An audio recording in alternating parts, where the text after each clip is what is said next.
get into the spot, and now you need to turn on that emotional, whatever, when you're in space but you're not.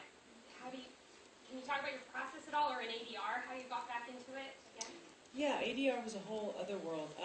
But the short version is I instead of fighting what I was in, which was always a natural contraption, I just started using how lonely I was, because they created earwigs for me that the minute they put on, and it was like a 30-minute process to get into whatever rig, and I just was so irritated by that I was being confined again, that I just sort of, the minute I'd have them put the earwigs in first, so it took away all sound.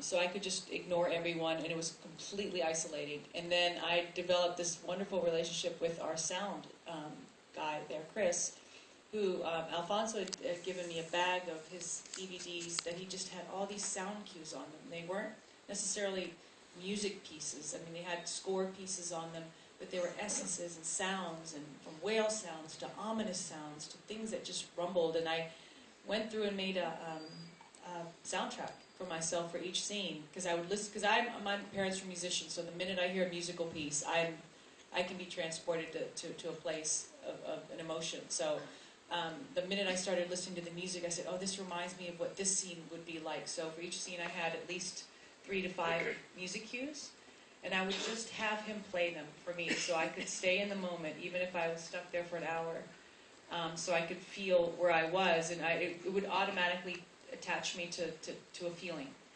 And so that was a great tool that I had. And then after a while, it became normal for me to feel like I was feeling, whether it was frustrated, isolated, and I had to disconnect my body from my head, because that had to move like this and start here, and I knew that I had to end up here in whatever time, because that was like a line reading. My body could not veer from where I had to start and where I had to finish.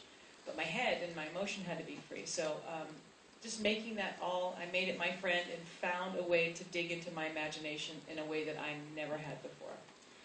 And the same thing for ADR. ADR, we went back into ADR, and it was days of hyperventilating and stringing the emotional breaths together, because the breath was a whole other character. So we just literally had days of breathing and trying to get the breath to tell a story all the way through, which was a great luxury to have. You know, you can go back in and add a whole nother layer to your performance that you couldn't do. You know, so instead of fighting all these things that frustrated you because you didn't have your usual ways of working, ended up being the greatest friend as an actor once you let go and just embrace where you were, which was in a whole new environment that was frustrating. I just realized I didn't